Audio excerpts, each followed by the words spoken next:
Hello and welcome everyone. Thank you very much for tuning in to Anfield Road TV. If you are new around here, want to keep up to date on all things Liverpool related throughout the week, make sure to hit that subscribe button down below. Put your bell notification on as well so you always do get notified. Start off straight away with the news that Liverpool have been in contact with the agents of Roméo Lavia for 2 weeks. Still ongoing. He's high on the list, considered a top talent in his position. Sources expect Liverpool to open talks with Southampton soon, and there will be competition from Arsenal and Chelsea.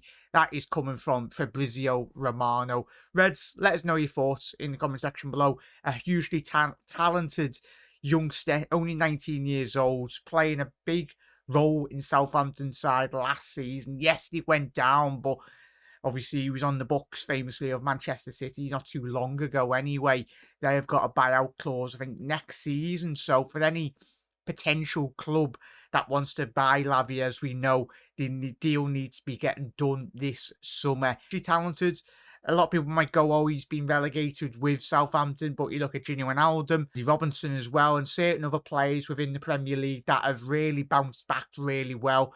And I tell you what, yes, Liverpool got Pacetic, Liverpool got Fabinho, but Liverpool need that depth in that number 6 role. And I tell you what, if we got the 19-year-old, it'd be one for certainly the present, but also the future as well, and building that consistent longevity and the consistency and in terms of quality as well for Liverpool going forward. But we're going to the next news story in relation to Khéphren Thuram.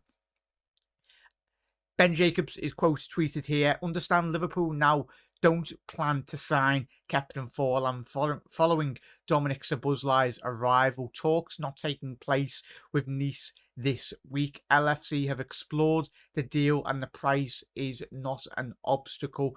Thuram available for far less than the €60 million fee in relation to Roméo Lavia is one to watch. It's a very interesting story, this one, in relation to Khéphren Thuram. It's one that's hugely dominated the headlines in recent weeks.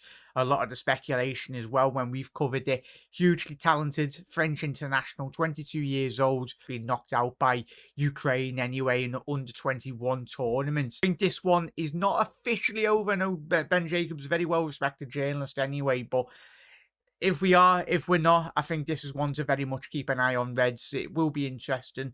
Hopefully it's not one that would drag on, but you know, we've seen plenty of transfer deals in the past. Very much, it could be a front from Liverpool, it could be a front from Nice or whatnot. We'll find out in the next couple of weeks. So the next one's come from James Pearce in relation to Thiago Alcantada.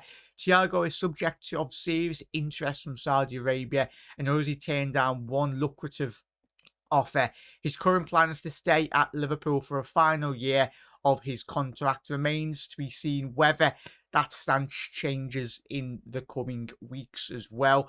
David Ornstein adds to that story as well. Thiago Alcantada has rejected formal offers from Saudi Arabia in recent weeks. Proposal was to the 32-year-old's camp. Nothing to Liverpool yet, despite contract ending in the year 2024. Midfielder is expected to stay at Liverpool as things stand. I do anticipate Thiago to very much see out his contract, as David Ornstein and James Pearce do say there. It would be difficult unless it was a Saudi Arabia club that would be willing to very much come in and bid for his wages. He's on big wages. And the final news story as well, Reds, the Premier League. If you're a fan of the fantasy football, 4 prices have very much been revealed anyway. Darwin Núñez, he's valued at 7.5 million. Andy about 6.5, a very similar price that we've seen in recent seasons. Trent, a staggering 8 million. But as we know, Trent and even Robbo, I think Robbo's an even steal at 6.5 anyway. But Trent, as we know, he's usually high up in those rankings anyway, with all of his assists and with a couple of goals in which he did chip in with last season. And Liverpool's new signing anyway, McAllister, I tell you what, that's an absolute bloody steal at 6 million. But let us know, chat. Hopefully we will be having a lot more Premier League fantasy football content on the channel this season. But Reds, let us know your thoughts on all today's news stories. Make sure you do smash that like button as well if you have enjoyed today's episode. Massively does help out with YouTube algorithm as well. But Reds, If any news relation breaks as well, we've got a Henderson video coming out tomorrow as well, so stay tuned on that, and then more or less all the latest up-to-date news tomorrow as well.